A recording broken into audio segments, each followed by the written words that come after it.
CBSE class 10 chemistry का last chapter periodic classification of elements means elements को classify करना, similar type के elements को क्लासिफाई करके एक ग्रुप में बना देना, उनसे अलग सिमिलर डिफरेंट एलिमेंट्स से सिमिलर प्रॉपर्टीज वाले एलिमेंट्स को क्लासिफाई करके अलग ग्रुप में बना देना। हम लोगों की भी हैबिट होती है, सभी आर्टिकल्स वस्तुओं को क्या करते हैं, क्लासिफाई करके रखते हैं ताकि जरूरत पड़ने पे उसको हम आसानी से खोज सकें। जैसे आप लोग बुक्स को, कॉपीज को क्या करते हैं, क्लासिफाई करके रखते हैं कि ये बुक्स है, इसको इस स्टॉल में रख देते हैं, कॉपीज की स्टॉल बना देते हैं। ऐसा थोड़ी ना है कि बुक्स और कॉपीज को सबको मिक्सअप करके सीधा रख देते हैं, तो उसको क्लासिफाई करके रखते हैं। फिजिक्स की बुक, ये कॉपीज इन सब्जेक्ट्स की है, इन सब्जेक्ट की, तो क्लासिफाई करके रखते हैं ताकि हमें जरूरत पड़े तो हम आसानी से उसका निकाल के यूज कर सकें और आसानी से इसकी उसकी स्टडी कर सकें।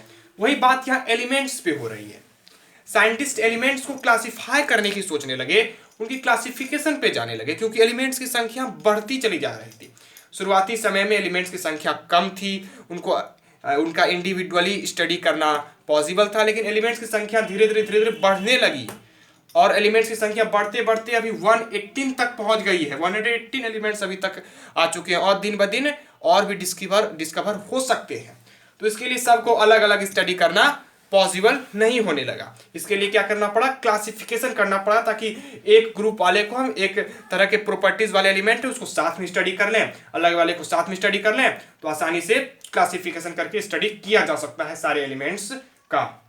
9th क्लास में आपने एलिमेंट्स के बारे में पढ़ा था, तो उस समय एलिमेंट्स की संख्या कम थी, इसलिए और एलिमेंट्स की संख्या कम होने के साथ साथ उन एलिमेंट्स के प्रॉपर्टीज भी कम थे, लेकिन समय बीते बीते उनके प्रॉपर्टीज भी डिस्कवर होने लगे। इसलिए सभी एलिमेंट्स को क्या करने लगा, उनके प्रॉपर्टीज के आधार पर क्लासिफिकेशन होने लगे।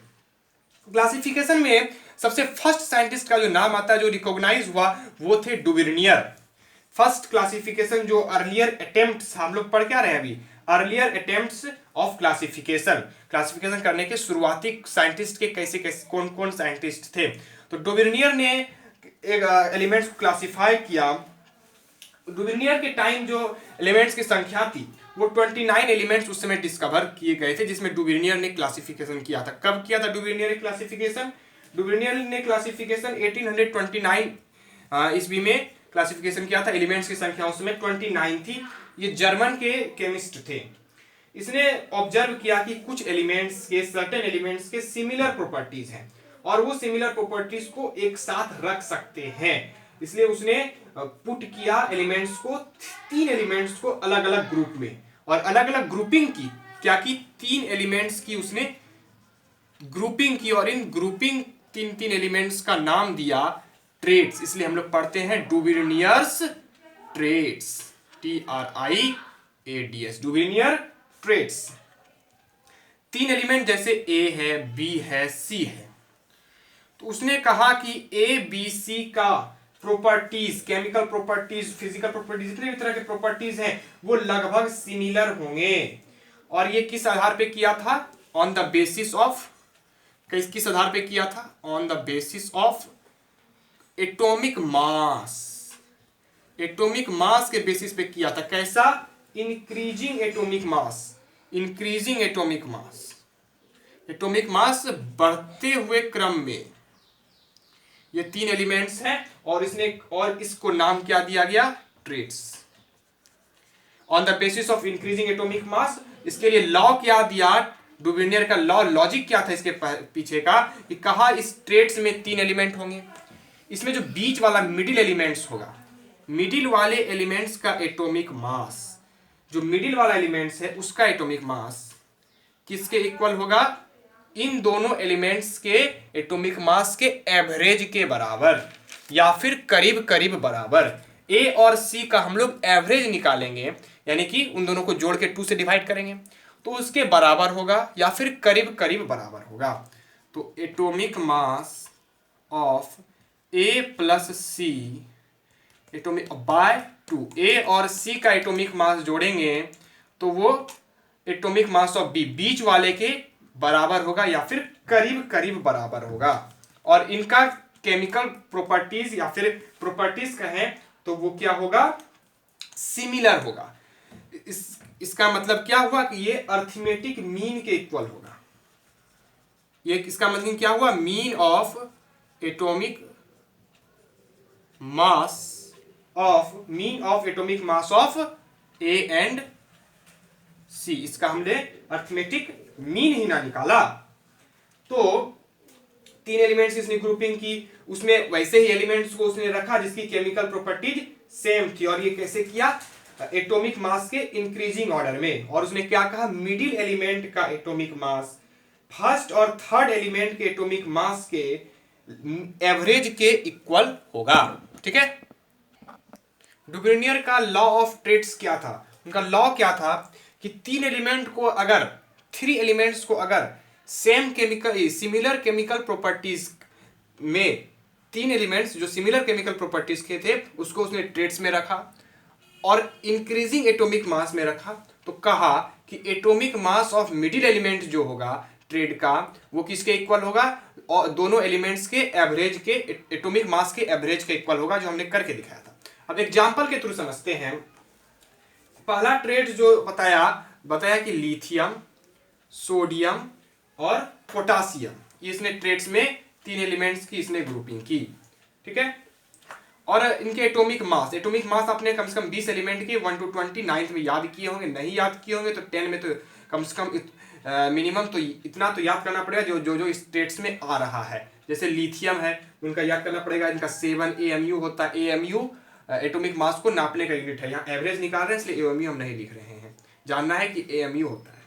इनका 39 AMU, सोडियम का 23 AMU होता है। उसने ट्रेड्स में रखे। ये सारे एटॉमिक मास थे। ये एटॉमिक मास है, ऊपर में लिख दीजिए एटॉमिक मास। ठीक है, ओके। ये एटॉमिक मास रखा। अब ये एवरेज के इक्वल होगा वो उसने कहा।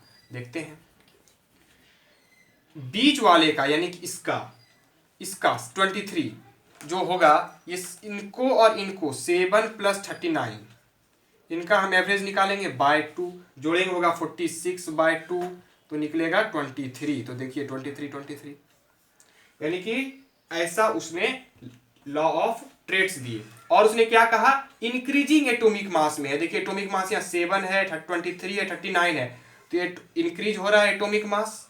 एटॉमिक मास क्या हो रहा है? इंक्रीजिंग हो रहा है। कहा कि इनका केमिकल प्रॉपर्टी सेम होगा, इनका ये सिमिलर होगा इनका केमिकल प्रॉपर्टीज। ये तीनों केमिकल प्रॉपर्टीज क्या सिमिलर हैं? ये तीनों मेटल्स हैं। ये तीनों क्या है? मेटल्स हैं। यानी कि मेटल के जितने भी प्रॉपर्टीज होंगे वो तीनों के पास होंगे। ठीक है। और क्या कहा? ये सभी जो एलिमेंट्स हैं वो वाटर से रिएक्शन करने पे बेस का फॉर्मेशन करेंगे। वाटर से के साथ रिएक्शन करेंगे तो अल्काली यानी कि बेस देंगे और हाइड्रोजन गैस देंगे। जैसे सोडियम है, वाटर से रिएक्शन करने पे क्या देगा? बेस देगा, अल्काली देगा। दैट मींस जैसे देखिए Na2O देता है। ठीक है, वाटर से रिएक्शन करने पे Na2O वाटर से बनता है और बेस का फॉर्मेशन करता है, NaOH बनता है इससे, और KOH बनता है इससे, LiOH बनता है इससे। ठीक है ना, वाटर से रिएक्शन करने पे ये हाइड्रोक्साइड का यहाँ पे फॉर्मेशन कर रहे हैं, तो सिमिलर केमिकल प्रॉपर्टीज हुआ। और इसने क्या बताया कि इनकी वैलेंसी सबकी 1 है, सबकी वैलेंसी 1 है। इनकी वैलेंसी 1, इनकी वैलेंसी 1, इनकी वैलेंसी 1, वैलेंसी आपने 9th क्लास में पढ़ी है। तो ये सिमिलर केमिकल प्रॉपर्टीज के आधार पे उसने क्लासिफिकेशन किया। दूसरा देखते हैं, दूसरा ग्रुपिंग किया वो था कैल्शियम, स्ट्रोंटियम और बेरियम का। Calcium, strontium, barium. कैल्शियम का 40, स्ट्रोंटियम का 88 और इसका 137। ये 3 एलिमेंट की ग्रुपिंग की। कहा बीच वाला एलिमेंट का जो एटॉमिक मास होगा इन दोनों के एटॉमिक मास के एवरेज मीन के इक्वल होगा। देखते हैं, या फिर करीब करीब इक्वल होगा, ये भी कहा है अप्रॉक्स में। 40 + 137 बाय 2 जब इन दोनों को जोड़ेंगे तो आएगा 177 बाय 2। आप जोड़ के देखिए और इसको डिवाइड कीजिए तो 2 8 16 88 2 8 88.5। यहाँ 88 है, यहाँ 88.5 है, तो ये करीब करीब इक्वल है। इनका करीब करीब इक्वल है, तो ये भी करेक्ट है। देखिए यहाँ इंक्रीजिंग एटॉमिक मास में 40 है, 88 है, 137 में इंक्रीजिंग एटॉमिक मास है। ओके, सही बात है। सिमिलर केमिकल प्रॉपर्टीज क्या होगा? वही सभी सारे कितने हैं? सभी मेटल्स हैं। मेटल्स के जितने भी प्रॉपर्टीज होंगे सभी के पास होंगे, सिमिलर प्रॉपर्टीज हो गया। इनके ऑक्साइड, सभी के ऑक्साइड जो हैं ये जितने हाइड्रोक्साइड हैं वो बेसिक नेचर के होंगे, सभी हाइड्रोक्साइड का फॉर्मेशन करेंगे, बेस बनाएंगे, सभी क्या करेंगे और इनके ऑक्साइड बेस बनाएंगे, जैसे calcium hydroxide, strontium hydroxide, barium hydroxide वगैरह वगैरह। तो ये सभी क्या करेंगे, हाइड्रोक्साइड का फॉर्मेशन करेंगे, इनके ऑक्साइड बेसिक नेचर के होंगे और सभी की ये डाइवैलेंट होंगे, ये डाइवैलेंट होंगे, मतलब वैलेंसी सभी की 2 होगी, इनकी वैलेंसी 2 है, इनकी वैलेंसी 2 है और इसकी भी वैलेंसी 2 है। ठीक है, अब एक ग्रुपिंग किया इसने, और क्या ग्रुपिंग किया, क्लोरीन, ब्रोमीन, आयोडीन। क्लोरीन का 35.5, इसका 80 और इसका 127। इस ग्रुपिंग को देखते हैं। ब्रोमीन का कहा कि क्लोरीन का एटॉमिक मास और आयोडीन के एटॉमिक मास के एवरेज के बराबर होगा। देखिए 35.5 प्लस 127/2 और ये किसके इक्वल कहा, लगभग या फिर पूरा पूरी 80 इक्वल टू, इन दोनों को जोड़िए, इन दोनों को जोड़ने पर आएगा 25 ये आ गया 81.2 ये आ गया आपका जोड़ने पे 81.2 आएगा जोड़ने पे। ठीक है, जोड़ के देखिए तो यहाँ देखिए 80 है, 81.2 है, तो एक का अंतर है, तो ये लगभग आपका क्या है, बराबर है। ये 3 ट्रेड्स उसने बताए कि इस प्रकार से एलिमेंट्स को क्लासिफाई करने चाहिए, लेकिन इसके फेल्यूर निकल गए, ये एक्सेप्ट नहीं किए गए। अभी हम लोग देखते हैं मॉडर्न पीरियोडिक टेबल पढ़ते हैं तो साफ बात है कि इनमें बहुत सारे डिमेरिट्स थे, इनके डिमेरिट्स कहिए या फिर फेल्यूर कहिए, जो जिस कारण से ये क्लासिफिकेशन फेल्यूर हो गया, या फिर एक वर्ड एग्जाम में दे देता है लिमिटेशन, एक ही चीज है, तीनों दे लिमिटेशन वर्ड ज्यादातर यूज करता है, तो तीनों एक ही बात है। लिमिटेशन क्या था कि उसने सारे एलिमेंट्स को अरेंज करने में फेल हो गए, failed to arrange all non atom elements, जितने भी एलिमेंट्स उसमें पाए गए थे उनको अरेंज नहीं कर सके। कितने एलिमेंट हमने बताया था, 29 एलिमेंट्स उस समय डिस्कवर हुए थे, लेकिन उसने कितना को डिस्कवर किया, उसने कितना को अरेंज किया, मात्र 9 को अरेंज किया। अबे 3 ट्रेड हमने बताया ना, 3 ट्रेड, और 3 ट्रेड में 3 करके था, तो 9 एलिमेंट्स उसने मात्र क्लासिफाई किए, तो ये इसके क्या थे, लिमिटेशन थे। ओके, और ये अरेंज करने के लिए फेल हो गया, ट्रेड के फॉर्म में और सभी के सिमिलर प्रॉपर्टीज के रूप में क्या हो गए, फेल हो गए। तो आगे जो साइंटिस्ट आए, हाँ एक और फेल्यूर था, ये फर्स्ट फेल्यूर हुआ, सेकंड फेल्यूर, सेकंड लिमिटेशन ज्यादा बढ़िया वर्ड होगा। लिमिटेशन में ये खुद के लॉ को फॉलो नहीं किया, ट्रेड्स को एक एलिमेंट्स ने फॉलो नहीं किया। जैसे फ्लोरीन का डिस्कवरी जैसे हुआ, डिस्कवरी ऑफ फ्लोरीन इसके लिए दिक्कत पैदा कर दिया, डिस्कवरी ऑफ फ्लोरीन। ओके, इसके पहले हमने ट्रेड्स में बताया क्लोरीन, ब्रोमीन, आयोडीन, ये हमने ट्रेड्स में बताया, जो डोबेनियर ने भी बताए थे अपने लॉ में।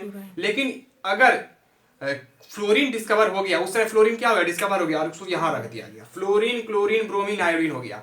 इन तीनों में तो लॉ एक्सेप्ट हो गया, आप जरा इन तीनों में चेक कीजिए, फ्लोरीन, क्लोरीन, ब्रोमीन में इसका 19 होता है, इसका 35.5 होता है, इसका 80 होता है। उसके अनुसार इन दोनों का सम होना चाहिए 90 + 80/2 इक्वल टू होना चाहिए 99/2, और ये 43.5 होना चाहिए। लेकिन यहाँ कितना 35.5, बहुत कम का अंतर नहीं है, बहुत बड़ा अंतर है, 35.5 और 43 बहुतों का अंतर है, इसलिए ये लॉ को फॉलो नहीं कर रहा है। ये डोबेनियर क्लासिफिकेशन खत्म हो गया। आए नेक्स्ट साइंटिस्ट आए, इसी समय एक और साइंटिस्ट अपना डिस्कवरी में लगे हुए थे, नाम आया उनका न्यूलैंड का क्लासिफिकेशन आया, न्यूलैंड साइंटिस्ट का नाम है न्यूलैंड। इसने क्या किया, ये कैसे साइंटिस्ट थे, ये म्यूजिक लवर साइंटिस्ट थे, म्यूजिक से बहुत प्रेम था इनको, म्यूजिक, और इसने लॉ जो दिए वो भी म्यूजिक से रिलेटेड थे, ठीक है ना।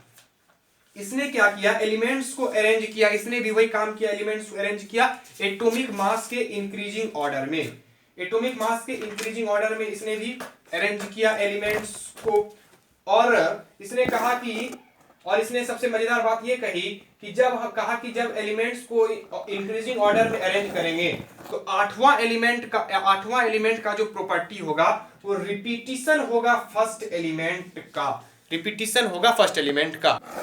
इस समय 56 एलिमेंट डिस्कवर किए गए थे जिसमें उसने ये अपना क्लासिफिकेशन दे रहे थे। इसने कहा कि जब एलिमेंट को इंक्रीजिंग एटॉमिक मास में हम अरेंज करेंगे तो आठवां एलिमेंट का जो प्रॉपर्टी होगा वो फर्स्ट एलिमेंट के रिपीटिशन का होगा, फर्स्ट एलिमेंट का रिपीट होगा, ठीक है। और इसने जो दिए लॉ वो म्यूजिक से किस प्रकार से रिलेटेड थे। हम लोग जानते हैं चाहे वेस्टर्न म्यूजिक हो, जो साउथ म्यूजिक हो, जो भी हो, म्यूजिक में 7 टोन होते हैं, जैसे सा, रे, ग, म, प, ध, नी। ऐसे म्यूजिक में टोन होते हैं, सारे ग म प ध नी सा। फिर नी के बाद क्या आता है सा, सारे ग म प ध नी सा, सा नी ध प म ग। तो नी के बाद क्या आता है सा, फिर यहां से स्टार्ट हो जाता है, यानी कि 3 6 1 7। 7 के बाद जो आठवां आता है फिर से सा हो जाता है, और फिर नी होने लगता है, यानी कि सारे ग म प ध नी सा, सा नी ध प म ग रे सा, ऐसे करके होता है। तो ये आठवां क्या हो रहा है, रिपीट हो रहा है। तो वही यहाँ पे भी लॉजिक, इसने लॉ में यही चीज उसने यूज किया था। और इसने क्या बताया, इसने एलिमेंट्स को जो अरेंज किया, कहा कि कैसे अरेंज किया, पहले ये देख लीजिए। ये नंबरिंग कर देते हैं 1 2 3 4 5 6 7, ठीक है। इसमें रखा lithium, beryllium, boron, carbon, nitrogen, oxygen, fluorine. Neon नहीं होगा क्योंकि उसमें नोबल गैस डिस्कवर नहीं हुए थे। Sodium, magnesium, aluminium, silicon, phosphorus, sulphur, chlorine. Potassium, argon नहीं होगा, नोबल गैस डिस्कवर नहीं है। पोटासियम, कैल्शियम, बस, ठीक है। अब इसमें कहा कि 7वां के बाद जो 8वां होगा वो रिपीटिशन होगा। जैसे यहां से अगर हम स्टार्ट करें तो यहां से गिनेंगे 1 2 3 4 5 6 7। अब जो 8वां होगा यानी कि सोडियम, ये इन दोनों के प्रॉपर्टीज सिमिलर होंगे, रिपीटिशन ऑफ सिमिलर प्रॉपर्टीज होगा, ठीक है ना। इनका प्रॉपर्टीज में क्या होगा, रिपीटिशन होगा। ये भी मेटल्स हैं, ये भी मेटल्स हैं, दोनों की वैलेंसी क्या है, 1 है। अगर हम यहां से स्टार्ट करें तो 1 2 3 4 5 6 7, 8वां एलिमेंट जो ये वाला हुआ, इन दोनों के प्रॉपर्टीज क्या होंगे, सिमिलर होंगे, ठीक है। दोनों क्या है, सिमिलर प्रॉपर्टीज वाले होंगे। यहां से मैं कहीं से भी स्टार्ट करूं, यहां से स्टार्ट करेंगे तो 1 2 3 4 5 6 7, ये वाला 8वां जो होगा ये इसके क्या होगा, सिमिलर प्रॉपर्टीज होगा। कैसा प्रॉपर्टीज के, कार्बन जो है कैटिनेशन प्रॉपर्टीज शो करता है, अपने लंबे लंबे चेन बनाता है। सिलिकॉन भी ऐसा प्रॉपर्टीज शो करता है। तो केमिकल प्रॉपर्टीज क्या होगा, सिमिलर होगा। इसने क्या दिया, सिस्टमेटिक रिलेशनशिप दिया एटॉमिक मास के ऑर्डर में। एटॉमिक मास के ऑर्डर में देखिए ये कैसा रखा है, इंक्रीजिंग एटॉमिक मास में रखा है, इंक्रीजिंग एटॉमिक मास में रखा है, और कहा कि प्रॉपर्टीज का रिपीटिशन होगा, ठीक है। ये बात इसने कही। डॉर्विनियर ने दिया था लॉ ऑफ ट्रेड्स, इसने दिया लॉ ऑफ ऑक्टेव्स। हमने जो बताया वही चीज है। जब एलिमेंट्स को हम इंक्रीजिंग एटॉमिक मास में अरेंज करेंगे तो 8वां एलिमेंट जो है फर्स्ट एलिमेंट के रिपीटिशन होगा। कहीं से भी स्टार्ट करें, बोरोन से स्टार्ट करें, कहीं से भी स्टार्ट करें तो 8वां एलिमेंट रिपीटिशन होगा। इसलिए कहते हैं न्यूलैंड्स लॉ, इसलिए हम पढ़ते हैं न्यूलैंड्स लॉ ऑफ ऑक्टेव्स। ये लॉ अवश्य आपको सभी का याद रखना है। इसमें मेरिट्स क्या क्या निकल के आए, मेरिट्स जानेंगे हम लोग क्या क्या निकल के आए। पहले कंक्लूजन क्या दिया कि there is some systematic relationship between order of atomic masses and repetition of properties of elements. इसने एक रिलेशनशिप दिया। और जो मेरिट्स हुआ कि इसने फर्स्ट टाइम ऐसा कोई साइंटिस्ट आया, उसके पहले तो डॉर्विनियर थे, ये ऐसे फर्स्ट टाइम साइंटिस्ट आए जिसने कुछ रिलेशन बता दिया, भाई हाँ एलिमेंट्स को हम इंक्रीजिंग एटॉमिक मास में रखेंगे तो 8वां एलिमेंट रिपीट होगा। तो एक तरह का लॉ था। डॉर्विनियर ने क्या किया, बस 3 एलिमेंट का ग्रुपिंग किया, तो उससे कुछ फायदा हुआ नहीं। मेरिट्स पढ़ते हैं, मेरिट्स में क्या होता है, क्या कहते हैं कि ऐसा फर्स्ट टाइम हुआ एलिमेंट्स को अरेंज किया गया एटॉमिक मास में, यानी कि उसने रिलेशन दिया, रिलेशन बिटवीन एटॉमिक मास। इसने एक रिलेशन दिया एटॉमिक मास और उसके प्रॉपर्टीज के बीच में, एटॉमिक मास के बढ़ेगा तो आठवां एलिमेंट रिपीट होगा। एक रिलेशन प्रदान किया, एक रिलेशनशिप दिया एटॉमिक मास के ऑर्डर के एटॉमिक मास में और रिपीटिशन ऑफ प्रॉपर्टीज में, प्रॉपर्टीज के किसमें, रिपीटिशन में, ठीक है ना। ये इसके मेरिट्स थे। और क्या था, जितने भी लाइटर एलिमेंट्स थे, लाइटर हल्के लाइटर एलिमेंट्स कम मास वाले, जैसे लिथियम है, सोडियम है, मैग्नीशियम है वगैरह वगैरह, कैल्शियम तक के अप टू कैल्शियम, उसको ग्रुप कर दिया, वेयर ग्रुप्ड, सभी को उसने क्या कर दिया, ग्रुपिंग कर दिया। ये इनके मेरिट थे। 20 कैल्शियम तक को उसने ग्रुपिंग कर दिया। और तीसरा जो इनका मेरिट है बहुत important, yes that is periodicity. Periodicity, इसने पेरियोडिसिटी की बात कर दी जो कि पहले अभी तक नहीं हो रही थी।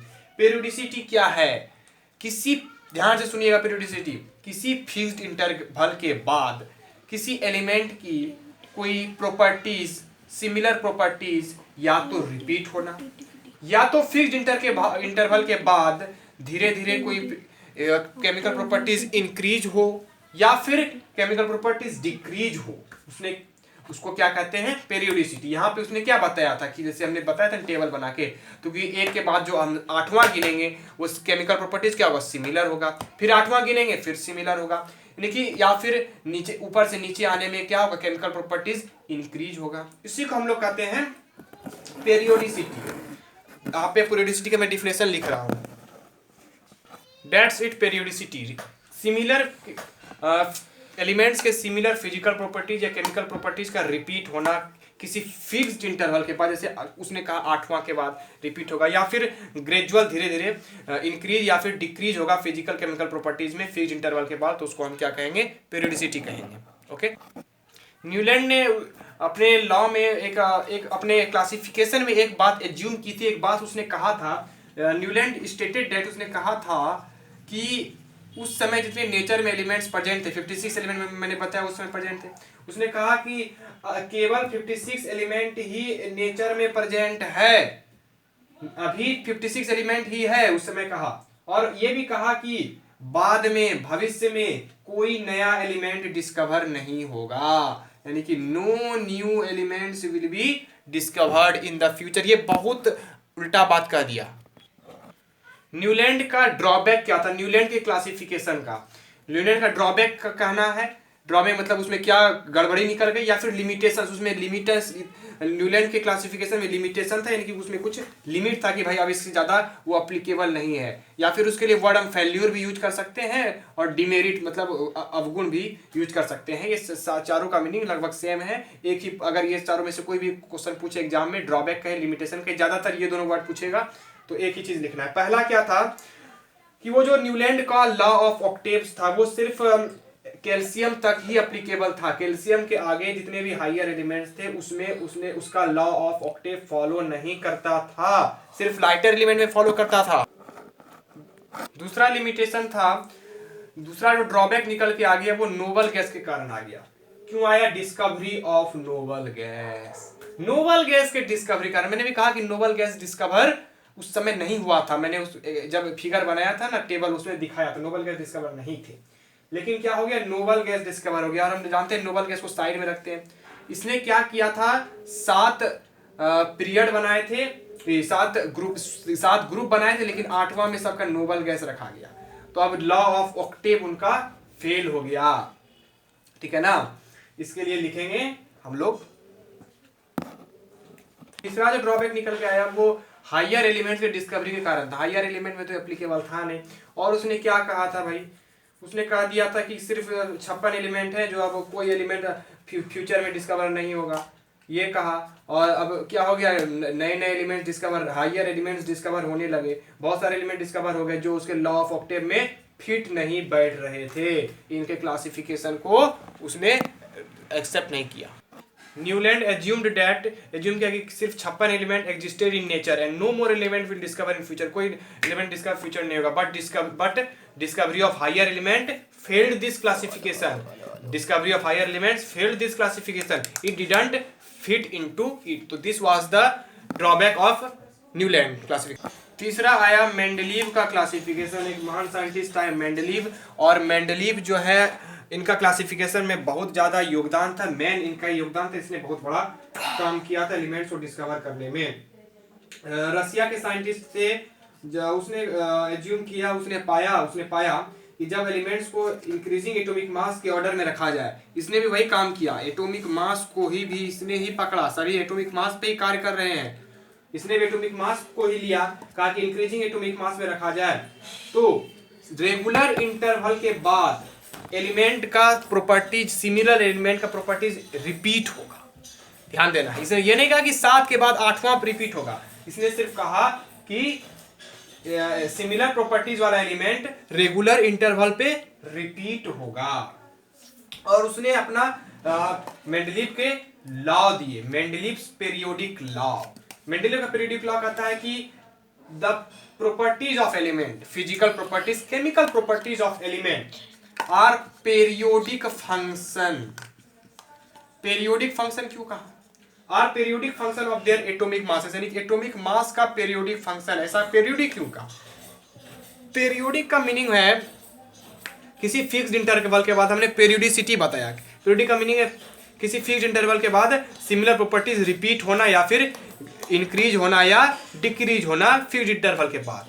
तो एटॉमिक मास में अगर रखा जाए तो ये एटॉमिक मास का पीरियोडिक फंक्शन है, ठीक है ना। सिमिलर प्रॉपर्टीज जो है फिक्स्ड इंटरवल के बाद तो रिपीट होगा, या तो रेगुलर इंक्रीज होगा या डिक्रीज होगा। तो मेंडलीव का ये रहा पीरियोडिक लॉ। ये मेंडलीव का पीरियोडिक लॉ है। प्रॉपर्टीज का मीनिंग है फिजिकल एंड केमिकल प्रॉपर्टीज, दोनों, यहाँ पे आप दोनों लिख सकते हैं, physical and chemical properties of element are periodic function of their atomic masses. इसने क्या किया था? इसने क्या किया? इसने 7 पीरियड इसने बताया, 7 हॉरिजॉन्टल रोज बनाए, हॉरिजॉन्टल रोज बनाए जिसको पीरियड कहा, ठीक है। और 8 वर्टिकल कॉलम बनाए जिसको रोज कहा, सॉरी जिसको ग्रुप कहा, ठीक है। ये कहा जिस समय ये हुआ था इनका क्लासिफिकेशन, उस समय नोबल गैस डिस्कवर नहीं हुए थे, ये आपको ध्यान देना है। अब इनका क्लासिफिकेशन जरा सा देख लेते हैं, कैसे एलिमेंट्स को क्लासिफाई किए थे। ये रहा मेंडलीव का पीरियोडिक टेबल। इसमें आप लोग देख रहे हैं 8 ग्रुप्स बनाए हैं और 7 पीरियड है। फीचर्स पूछे जाते हैं। फीचर्स पहला क्या हो गया? पहला फीचर्स हो गया कि 8 हॉरिजॉन्टल वर्टिकल कॉलम है, 8 वर्टिकल कॉलम है जिसको ग्रुप कहा, और 7 हॉरिजॉन्टल रोज हैं जिसको पीरियड कहा उसने। तो पहला फीचर हो गया। दूसरा फीचर कहा कि, और दूसरा फीचर यहाँ आप लोग देख रहे हैं सब जगह डैश डैश छुटा हुआ है। और न्यूलैंड ने कहा था कि कोई एलिमेंट अब फ्यूचर में डिस्कवर नहीं होगा। ये गलती मेंडलीव ने नहीं किया। मेंडलीव ने गैप्स छोड़ दिए अनडिस्कवर्ड एलिमेंट के लिए, कहा कि इस जगह पर भविष्य में कभी एक एलिमेंट डिस्कवर होगा जिसको यहाँ पे रखा जाएगा पीरियोडिक टेबल में। और साथ ये आपका फीचर है कि Mendeleev periodic table left gaps for undiscovered element, undiscovered element के लिए उसने गैप छोड़ दिए थे। और इसने क्या फीचर्स था कि एलिमेंट्स का सिमिलर प्रॉपर्टीज वाले एलिमेंट को ग्रुपिंग किया था इसने, ठीक है। मेंडलीव पीरियोडिक लॉ क्या किया, और जो गैप छोड़ा था उसके लिए प्रिडिक्ट कर दिया, प्रिडिक्टेड, उसकी आइडेंटिटी को भी प्रेडिक्ट करती, उसने बता दिया कि भाई ये एलिमेंट तो है, लेकिन उसके एलिमेंट को तो बता दिया, लेकिन उसके एलिमेंट के नेचर को, उसके प्रॉपर्टीज को भी बता दिया कि भाई ये एलिमेंट का ऐसा ऐसा प्रॉपर्टीज होगा, इस जगह पे रखेंगे एलिमेंट, ऐसा ऐसा प्रॉपर्टीज होगा, उसका नाम भी उसने दे दिया। एक फीचर आपको दिख रहा है कि प्रत्येक ग्रुप में 2 सब डिवीजन है, ए बी, ठीक है ना, सब ग्रुप डिवाइड किए गए हैं ए बी सभी में। हॉरिजॉन्टल रो 7 टू राइट है। अब एक और है, इधर से इधर जाने पे मेटालिक कैरेक्टर जो है वो डिक्रीज करता है, मेटल्स से नॉन मेटल में जाता है। इसके मेरिट्स क्या क्या हैं? इसके मेरिट्स है मैं यहाँ पे लिख रहा हूँ, यहाँ पे कोई चूंकि है नहीं, यहाँ पे स्क्रीनशॉट पहले ले लिए होंगे। जितने 63 एलिमेंट्स थे उस समय, उन सभी को उसने ग्रुपिंग कर दी, सभी को इसने ग्रुपिंग कर दी थी, और 63 एलिमेंट्स को ग्रुपिंग कर दी, जो पहले किसी ने नहीं कर पाया था। इसने गैप्स छोड़े थे अनडिस्कवर्ड एलिमेंट्स के लिए, जो डिस्कवर नहीं हुआ उसके लिए, और अनडिस्कवर्ड एलिमेंट के लिए प्रॉपर्टीज को भी बता दिया, प्रिडिक्टेड प्रॉपर्टीज, उसने प्रॉपर्टीज भी बता दी। और जैसे अल्मुनियम, एग्जांपल देके बताऊंगा मैं, अल्युमिनियम का नाम रखा अल्युमिनियम, बाद में जाके पहले नाम रखा इका अल्युमिनियम। इसने नाम दे दिया एक जगह पे इका अल्युमिनियम, जो सिलिकॉन के बगल में था। सॉरी, सिलिकॉन के बगल में नहीं, अल्युमिनियम का नाम दिया इसने, सिलिकॉन का रखा था इका सिलिकॉन।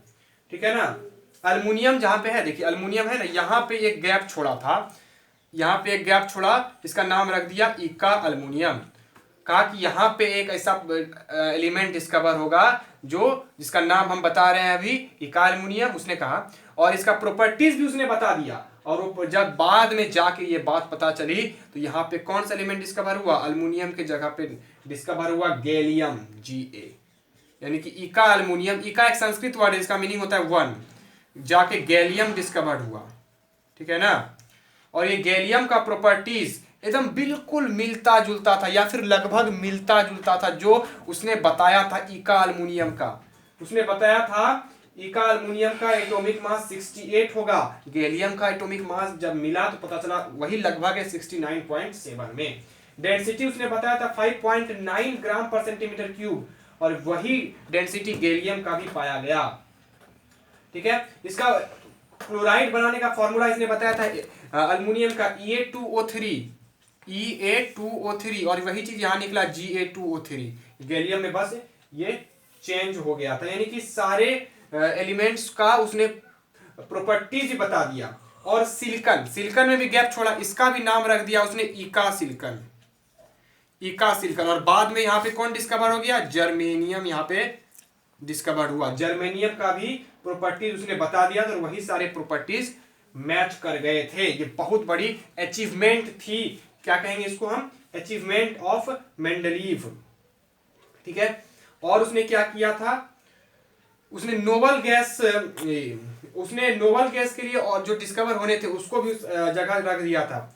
ये सारे एलिमेंट्स को प्रेडिक्ट कर दिया, सारे एलिमेंट्स को उसने ग्रुपिंग कर दिया था। ये सारे क्या थे, मेंडलीव के मेरिट्स थे, उनके अचीवमेंट थे।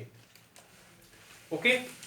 और उसने क्या किया था भाई ना, इतना ही आपको पढ़ना है। अब डिमेरिट्स पे जाते हैं। डिमेरिट्स में जैसे उसने कुछ एनामोलस पेयर छोड़ दिए थे, इसका आप स्क्रीनशॉट ले लीजिएगा, किताब में दिखा दूंगा मैं।